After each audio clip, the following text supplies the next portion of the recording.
آپ ہیں محبوب حق اور شافع روزے جزا، آپ ہیں محبوب حق اور شافع روزے جزا، ناگہانی آفتوں میں آپ کا ہے آسرا، آپ پر لاکھوں درود اور آپ پر لاکھوں سلام۔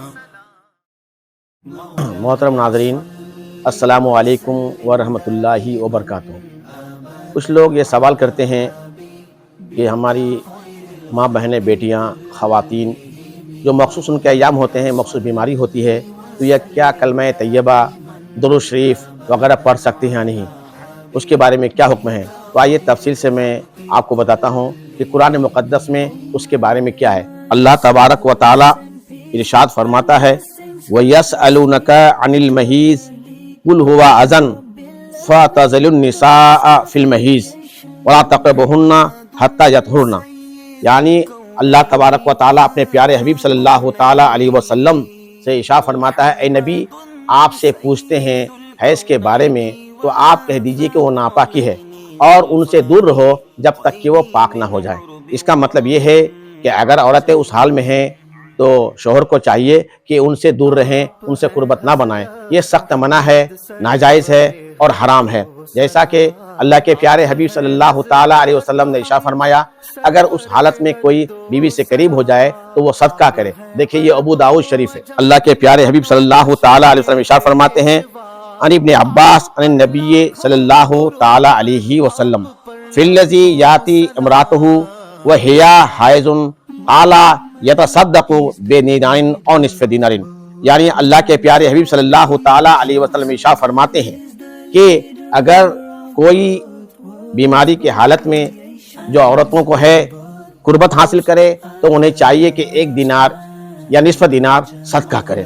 تو ہمیں چاہیے کہ ان ایام میں ہمیں دور رہیں۔ علماء فرماتے ہیں کہ اس حالت میں قربت حاصل کرنا حرام ہے، اگر کسی نے اس کو جائز سمجھ کے کیا یہ کفر تک پہنچتا ہے، لہٰذا ہمارے نوجوانوں کو یہ مسئلہ یاد رکھنے کی ضرورت ہے۔ اب یہ ہے کہ ان ایام میں عورتیں کیا پڑھ سکتی ہیں اور کیا نہیں پڑھ سکتی ہیں۔ قرآن کی تلاوت بھی نہیں کر سکتی ہیں، نہ قرآن کو پڑھ سکتی ہیں، نہ قرآن کو چھو سکتی ہیں، نہ روزہ رکھ سکتی ہیں، نہ نماز پڑھ سکتی ہیں، نہ خانہ کعبہ کا طواف کر سکتی ہیں، نہ مسجد میں جا سکتی ہیں، اور باوضو ہو کر جو ہے آذان کا جواب دینا اور جو ہے دعا پڑھنا، کلمہ طیبہ لا الہ الا اللہ محمد رسول اللہ پڑھنا، دوسرے درود شریف پڑھنا، ذکر الہی کرنا، تسبیح و تحلیل کرنا، یہ سب درست ہے، یہ سب بہتر ہیں، وہ کر سکتے ہیں۔ صرف جو ہے قرآن کی تلاوت نہیں کر سکتی ہیں اور اس کو چھو نہیں سکتی ہیں۔ اور یہ بھی یاد رکھنے کی ضرورت ہے کہ اگر کہیں آذان ہو رہی ہو اس کا جواب بھی دے سکتی ہیں۔ کہیں سے موت میت کی یا کوئی پریشانی کی خبر آئی تو اس حالت میں ان للہ و انا الیہ راجعون بھی پڑھ سکتی ہیں، اور کاموں کے درمیان، کھانا کھانے کے درمیان بسم اللہ الرحمن الرحیم بھی پڑھ سکتی ہیں۔ تو جو دعا کی جتنی چیزیں ہیں وہ پڑھ سکتی ہیں، پڑھنے میں صرف قرآن مقدس کی تلاوت نہیں کر سکتی ہیں۔ ان مسائل کو چاہیے کہ ہمارے خواتین یاد رکھیں اور اس پر عمل کریں۔ السلام علیکم ورحمۃ اللہ وبرکاتہ۔